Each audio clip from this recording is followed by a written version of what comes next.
Hello and welcome to Social Workers Rise, where we inspire social workers to connect, expand their knowledge, and change more lives than they ever thought possible.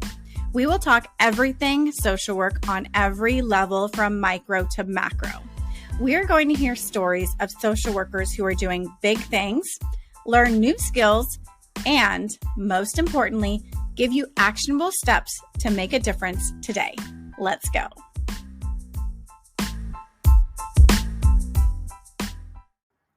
Hello and welcome to another episode of Social Workers Rise. It is your host, Catherine here. If you don't know who I am the host of the Social Workers Rise podcast.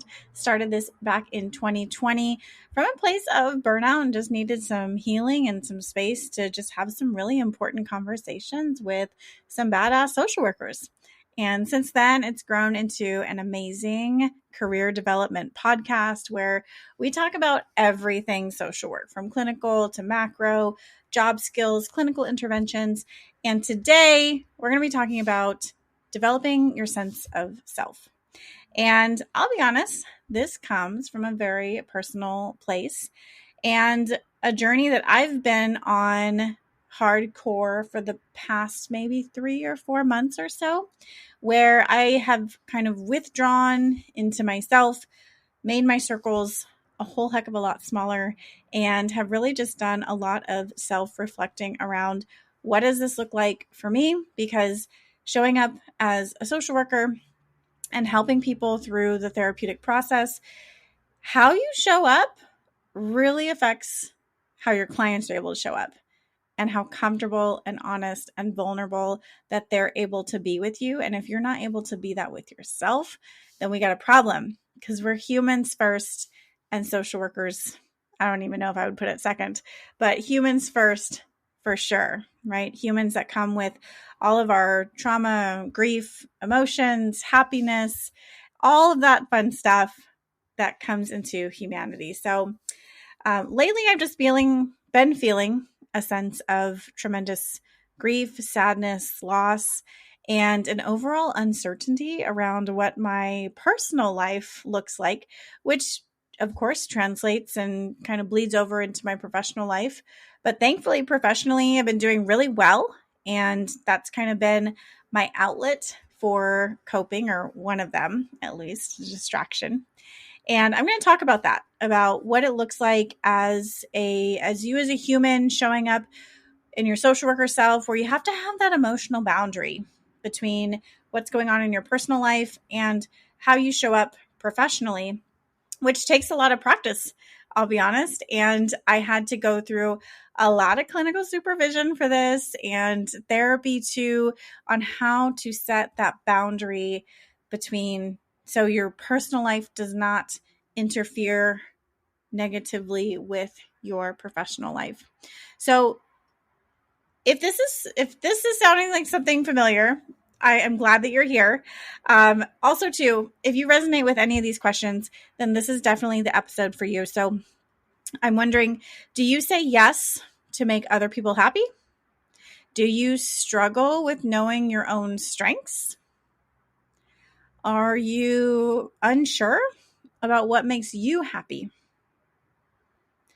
And I'm wondering if you ever compromise your values just to make other people happy and to avoid that conflict. So if that is you, we're going to be talking about how to really build up your sense of self.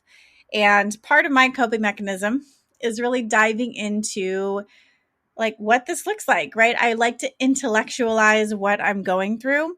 And I learned that as a coping mechanism from when I was very young, mostly when I was in high school. Went through a lot of crazy stuff in high school. And the thing that got me through was my schoolwork. Is I always knew that there was going to be homework to do. There was another book to read. There was another paper to write.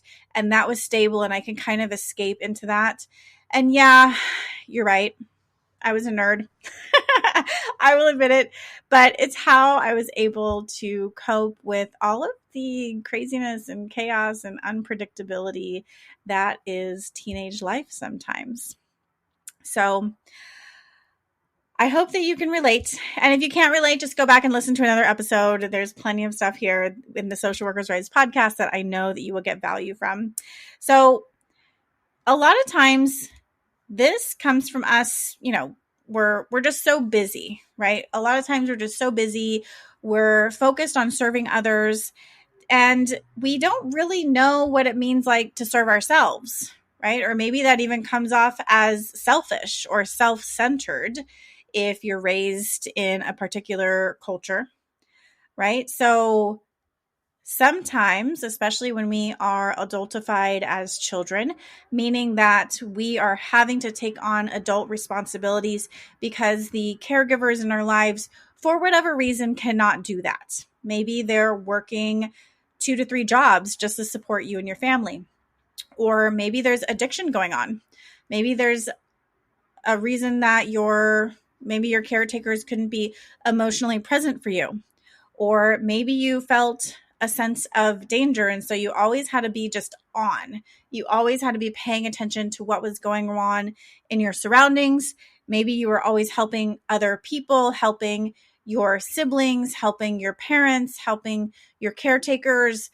Sometimes, we might need to be like, all right, you've had enough to drink. I got to take the bottle away from you now, right? Or making yourself dinner, making your siblings dinner.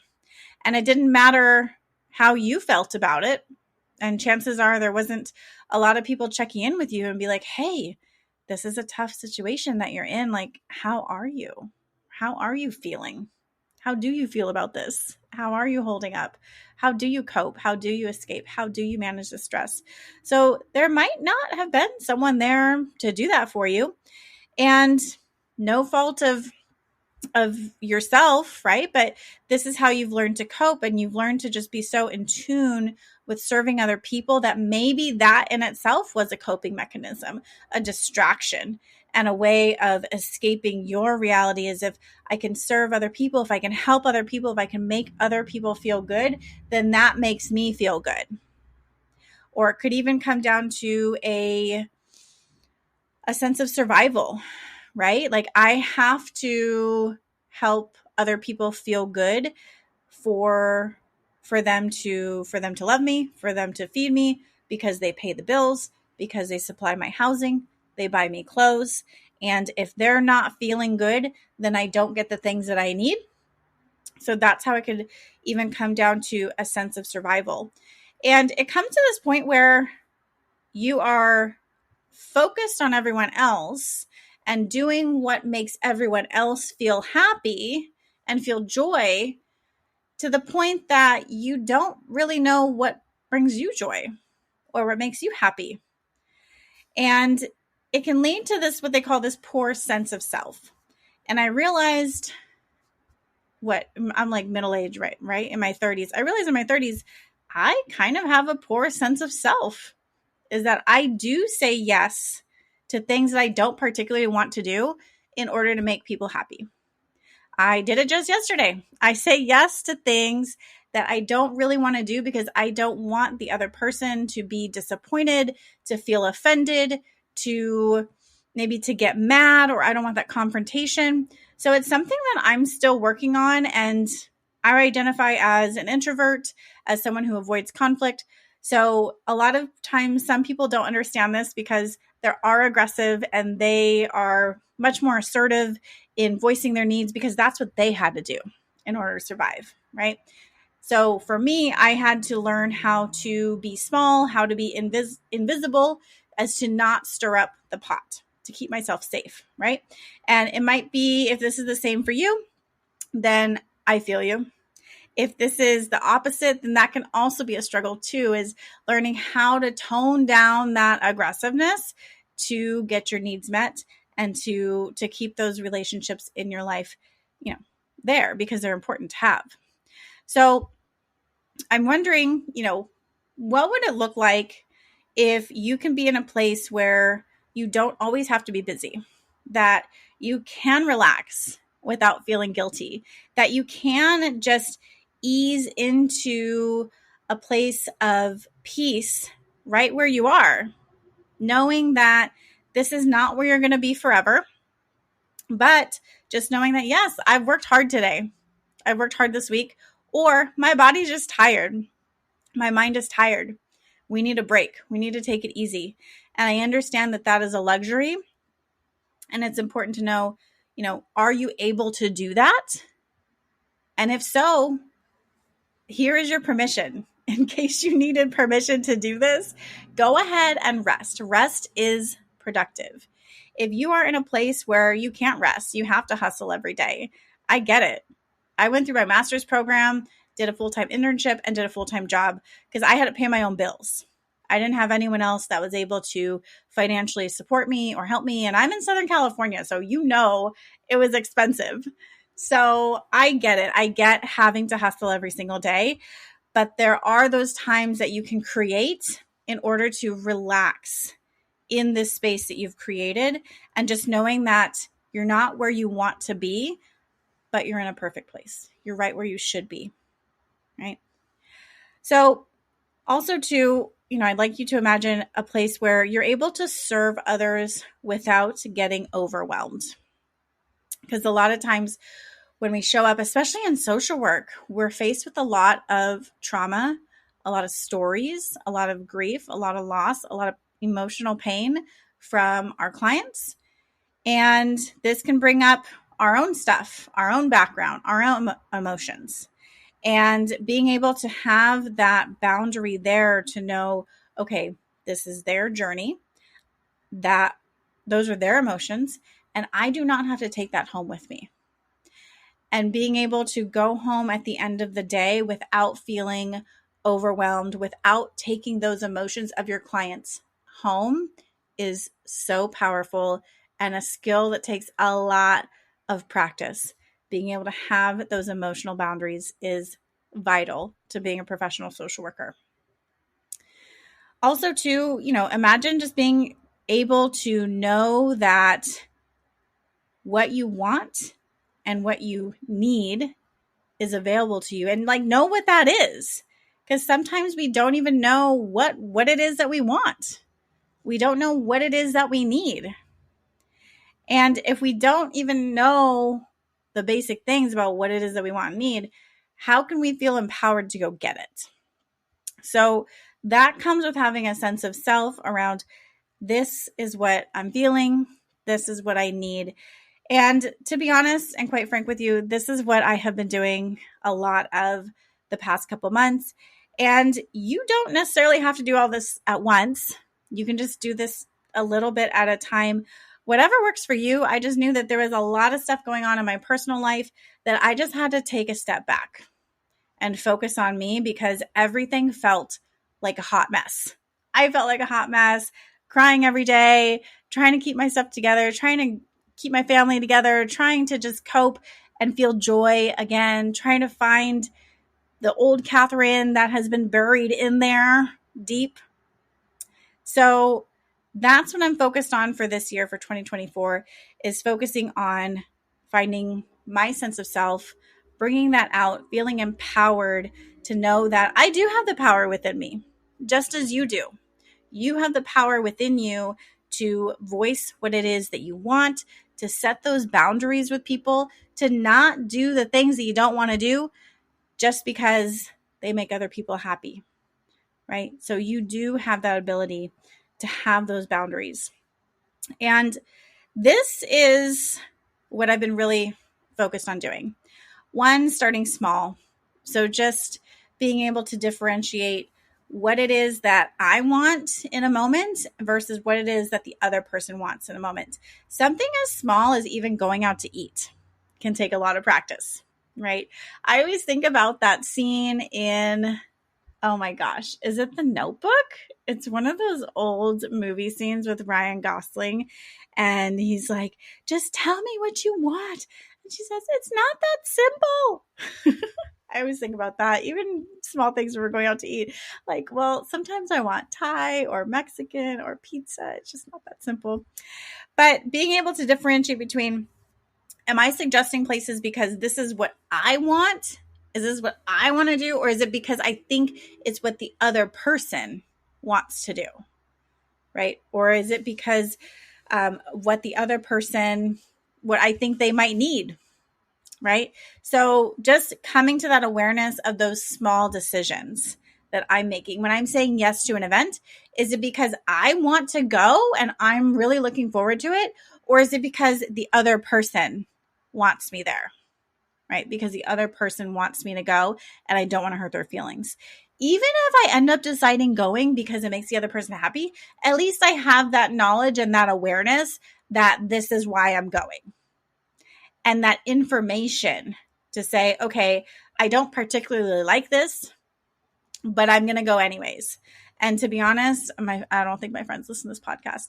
I go to concerts when I don't particularly like the music, but I go because my friend likes it. And also too, because my friends are fun and I want to hang out with them. And so I will listen to music that I don't really like just to hang out with them. And vice versa, right? They go to concerts that they probably really don't want to go to because I asked them to. And so it's not necessarily a bad thing, but having that knowledge is so important and so powerful.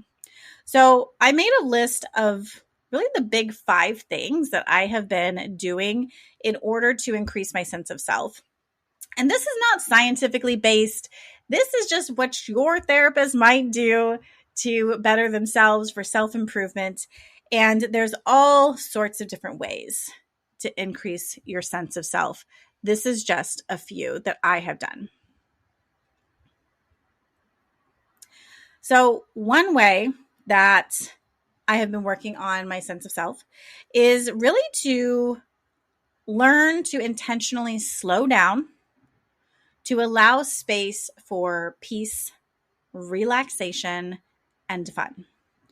And this may not sound revolutionary to a lot of people, but to people, and especially women, who have come from a background of you need to work hard, you need to constantly be doing something and be productive, or else as a child, like maybe you're going to get in trouble. Maybe if things aren't done, you're not allowed to relax, right? And so this could have been hardwired into your sense of self. If your parent came home and saw you not doing chores, then maybe you get in trouble, right? Or worse. So learning to intentionally slow down and allow space for peace, relaxation, and fun can be revolutionary. A lot of times, especially after grad school, I felt it where watching a movie and just sitting on the couch was so difficult because my mind just kept going and worrying and thinking, okay, what am I forgetting? What do I need to do? I know there's something that has to be done. What is it? And so I would just get up and start finding stuff to do. Relaxation did not come natural to me because I was constantly in the state of heightened stress and heightened awareness to the point that when my nervous system calmed down, it was uncomfortable. And if this is you, then this is really, really important that you know what to do. Because if you are working in high trauma, fast-paced environments in social work, you're not allowing your nervous system to calm down. And it's so important because you cannot operate in this heightened sense of stress for very long. You can do it maybe for a couple years, but it's not going to be sustainable. And I think that's why we have a really, really high rate of social worker burnout. I'd say it's from the people that I've talked to, the rate is like 6 months to 3 years. 3 years might even be long. That's what the data says.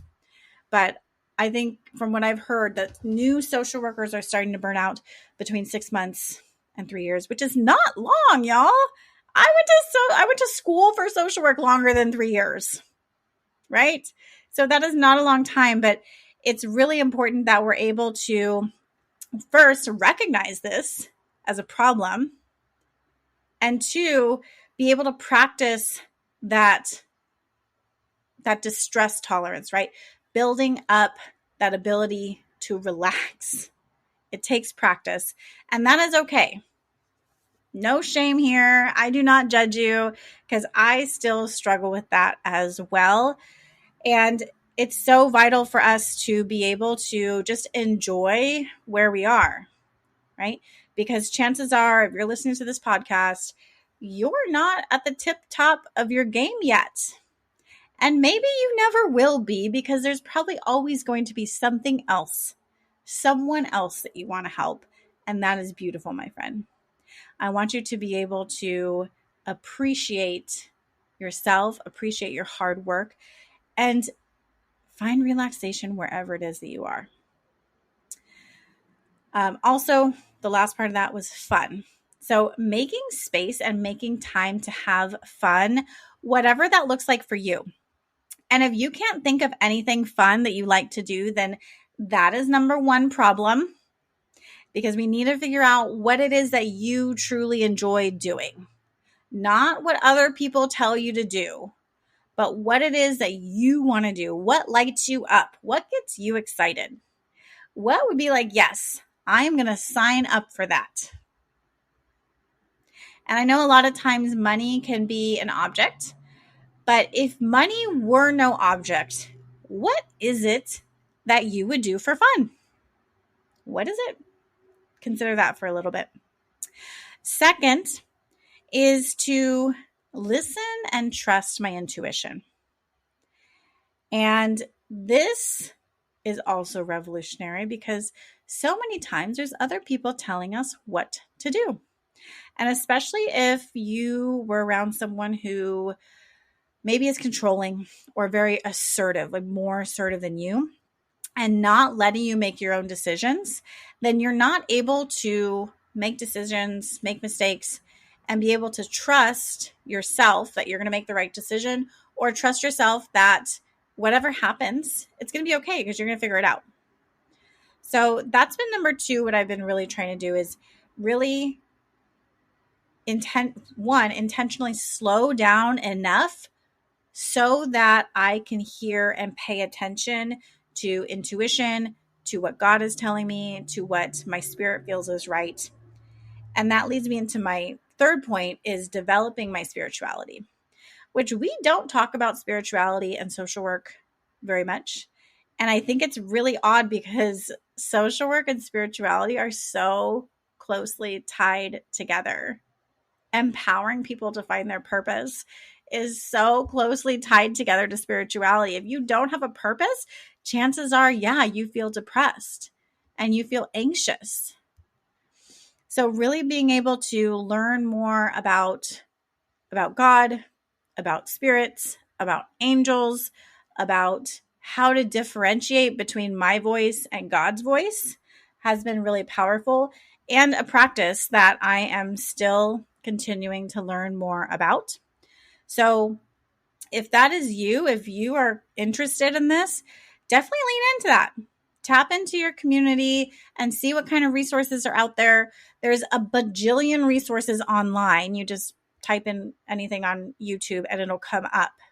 So if that's something that you have been considering, consider this your permission to go and explore, because this spirituality piece has been how I'm able to continue in social work for so long, even seeing the hardships that people go through and being able to know that there is a light in everybody. It's there, right? How do we foster that? And how do I foster that for myself? Number 4 is making self-care a priority. So I know that it can be hard to fit in self-care, especially if you're not intentionally slowing down, if you feel like you can't slow down, if you don't know what you would even want to do for self-care or for fun. And I'm not talking about taking a vacation, right? Because that's expensive, and that's only going to happen one, two, maybe 3 times a year if you're doing pretty good. But I'm talking about really on a daily basis. What is it that makes you feel good? What is it that relaxes you, that relieves that stress, that you look forward to doing, that you find fun, that makes you laugh? What is that? That's what you need to be doing for self-care. So for me, I've been doing all sorts of things for self-care and really making it a priority and saying, like, look, I need to do this for me, because if I'm not at my best, then I'm not able to give my best.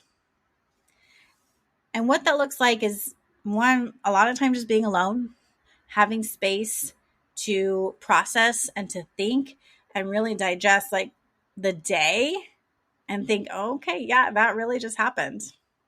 That really happened.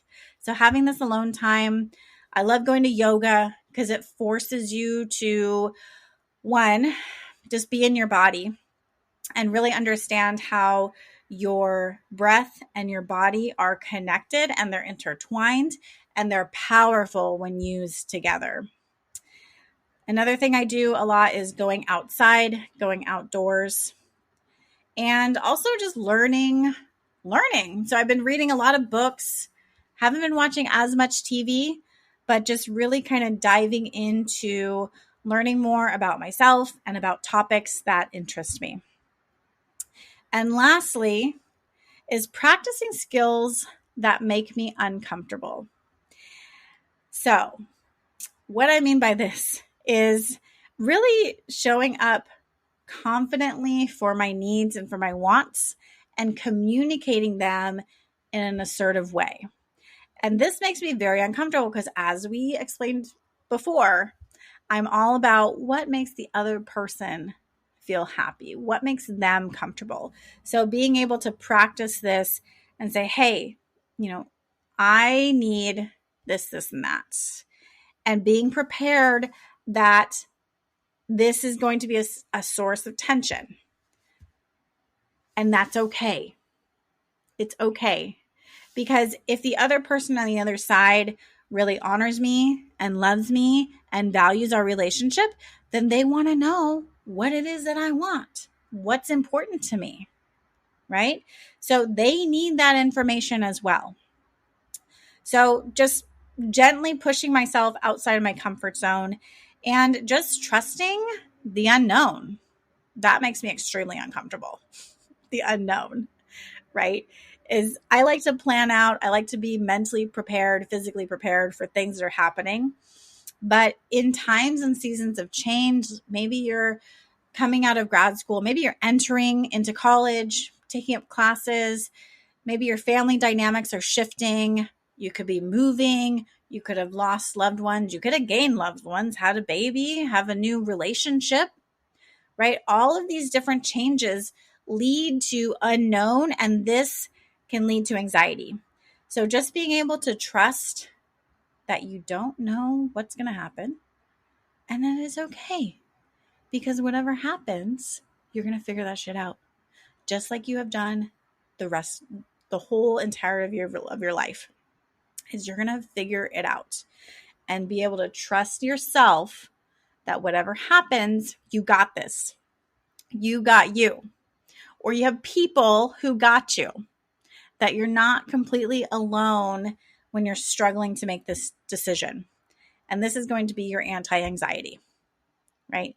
Just leaning into the unknown, accepting it, and practicing that. Because believe me, I know that it's super uncomfortable to not know what's going to happen, but we can go over all these different scenarios in our head and we can try to plan for every single thing that might happen. But what that does is it could take away from the present. It can take away from the fact that you're at home, you're able to relax, or you're with your family and you're able to spend quality time with them. But if your mind is constantly thinking about what's next, what's coming, what's next, it takes you away from that present moment. You can no longer be focused on the person that's right in front of you. And you're not opening yourself up to creativity, to peace, to relaxation, to fun. So trust that you got this. I trust you. You got to trust yourself. So if this episode was helpful at all, please share it with a friend. We are not about gatekeeping information around here. If you want to work further with me, I welcome you. We can talk about if career coaching is a good option for you right now. If you're looking for courses specifically for social work, I do have the Clinical Essentials for the Future Therapist course. That is all about how to build those foundational skills for working one-on-one with clients, including assessment, documentation, using CBT, cognitive behavioral therapy, how to do a safety plan, and suicide prevention, right? How to have a healthy termination with a client, how to model those healthy boundaries. So if that is something that you feel like you would benefit from, check out the link in the show notes. It is there. At the very minimum, I hope that you at least join the email list, because that's how I keep in communication with you. I'll send you updates about the podcast, send you updates on courses, on events that are happening in the social work world, send you tips and freebies and tools. And just by signing up, I send you a thank you gift of over 100 social work jobs that you might qualify for with your MSW. So with that, that is all for this week. Also, I'm revamping the podcast next season. So I'm going to be taking a break this next week or so in April and starting up again in April, but only doing one episode per week. So for a minute there, I was trying to do 2 episodes per week and see how that goes. I realized with that, I don't even have enough time to share with you all that new episodes are coming out. And so we don't even know that there's new episodes. So just sticking to once a week, keeping it simple. Again, making time and making it intentional to slow down and really give my best work to you. So that is what I'm doing. I am so glad that you are here. I'm so, so grateful that you are on this journey with me. And if there's anything that I can do to help you along in your journey in the social work field, please let me know.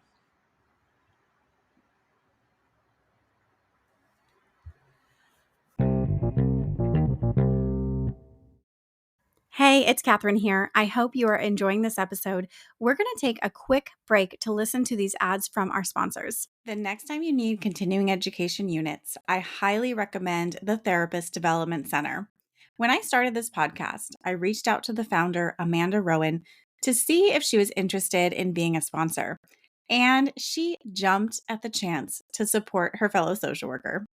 TDC has helped more than 100,000 social workers pass their licensing exam, including myself. I love that TDC CE courses are engaging and relevant. Amanda and her experts give us clear and practical clinical skills that we can immediately apply to our work.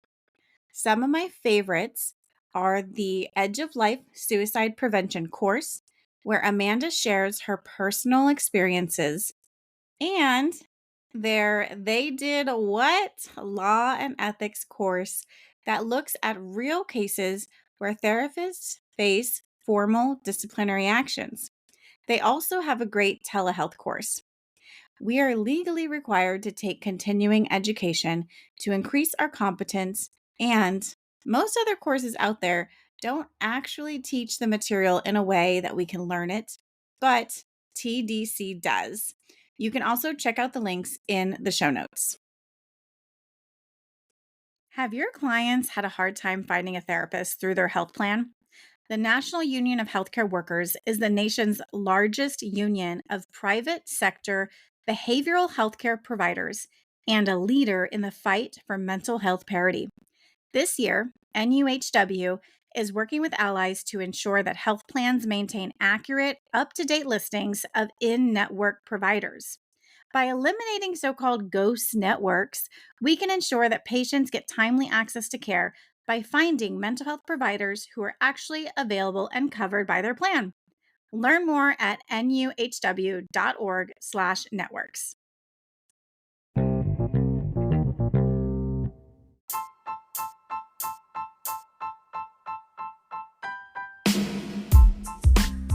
Thank you for listening to another episode of Social Workers Rise.